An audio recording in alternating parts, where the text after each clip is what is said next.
Hello friends, నమస్తే. అందరూ బాగున్నారా? అందరూ బాగుండాలి, అందులో ఈ సుజాత కూడా ఉండాలి అని ఎప్పుడు కోరుకుంటూ ఉంటాను. ఫ్రెండ్స్, మీరు పెద్ద వీడియో చేస్తే చూసే ఓపిక ఉండకపోవచ్చు. అంటే సమయాభావాన్ని దృష్టిలో పెట్టుకొని వీడియో చిన్న వీడియో చేద్దామని నేను డిసైడ్ అయ్యాను. ఫ్రెండ్స్, చూడండి, మన మామిడి చెట్టు కింద కూర్చొని మామిడి చెట్టు చూస్తూ మనం ఒక మంచి కథ చెప్పేసుకుందాం. చాలా గొప్ప కథ అండి. వీడియోస్ అందరూ చూస్తున్నారు, కానీ ఎందుకో లైక్ చేయడం లేదు, కమెంట్ చేయడం లేదు. కొత్త వాళ్ళైతే ప్లీజ్ సబ్స్క్రైబ్ చేయండి, కమెంట్ చేయండి, లైక్ చేయండి. ఫ్రెండ్స్, ఏంటంటే ఒక అద్భుతమైనటువంటి కథ ఇది.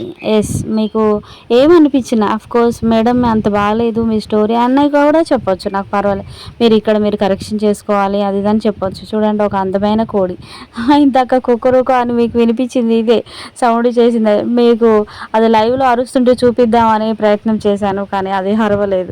ఫ్రెండ్స్, ఏంటంటే ఒక హోటల్ అనమాట. ఆ హోటల్లో ఎప్పుడు కూడా చాలామంది జనం వచ్చినప్పుడు ఆ హోటల్ ముందు కూర్చునే ఒక బెగ్గరు వచ్చి దొంగతనంగా తిని వెళ్ళిపోతున్నాడు అనమాట, డబ్బులు కట్టకుండా. అయితే ఏంటబ్బా, ఈ వ్యక్తి మరి ఎప్పుడు కూడా వస్తున్నాడు, మేమందరం వచ్చినప్పుడు చాలా జనాలు ఉన్నది వచ్చి చూసి తినేసి వెళ్తున్నాడు, డబ్బులు కట్టట్లేదని ఒక వ్యక్తి బాగా గమనించి ఆ హోటల్ యజమానికి చెప్పాడనమాట. నాకు తెలుసు, మా హోటల్ ముందే అంటే కొంచెం దూరంలో బెగ్గింగ్ చేస్తాడు అతను, అంటే భిక్షాటన చేస్తాడనమాట, అడుక్కుంటాడు.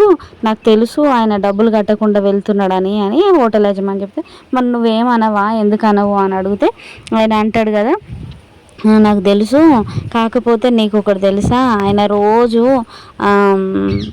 అక్కడ కూర్చొని దేవుడా ఈ హోటల్కి చాలా జనాలు రావాలి, చాలామంది జనాలు వస్తే నేను చక్కగా జనాలలో వెళ్ళేసి తినొచ్చు అని ఆయన దండం పెట్టుకునేటువంటి, అంటే ఒకరోజు పెద్దగా దేవుడికి దండం పెట్టుకుంటుంటే నేను విన్నాను. అందుకే ప్రతిదానికి ఎవరు ఏం చేసినా ప్రతిదానికి ధన్యవాదాలు చెప్పాలి తప్ప వాళ్ళు మనల్ని హర్ట్ చేసినా మనం బాధపడొద్దు అని చెప్పాడు. బాగుంది కదా. అతను నాకంటే ఎక్కువగా నా హోటల్ గురించి మొక్కుకుంటున్నాడు. మరి ఆయన మొక్కుకుంటుంటేనే కదా నాకు ఇంతమంది కస్టమర్స్ వచ్చి నా హోటల్లో తింటున్నారు. మరి అందుకే కదా, ఆయన వల్లనే నాకు ఎంత లాభం వస్తుందో చూసుకోవాలి, కానీ దొంగతనంగా ఒక ప్లేట్ తినిపోతే తప్పే ఉంది అని చెప్పేసి నేను ఆయనను గమనిస్తున్నట్టు కూడా ఆయనకు తెలియకుండా ఉంటాను తెలుసా, ఆయన నా కోసం ఎంత మొక్కుకుంటాడో అని చెప్పేసి చెప్పాడంట. బాగుంది కదా స్టోరీ. ఫ్రెండ్స్, కొంతమంది మనల్ని చీట్ చేస్తూ ఉంటారు, కొంతమంది మనల్ని కోపంగా చూస్తూ ఉంటారు. పర్వాలేదు, అది మనకి ఎంత పెయిన్ ఇస్తే అంత మెరవాలి. మనం ఒకటే ఏం నేర్చుకోవాలంటే, బంగారం ఉంటుంది ఫ్రెండ్స్, బంగారము అది మట్టిలోనే పుడుతుంది.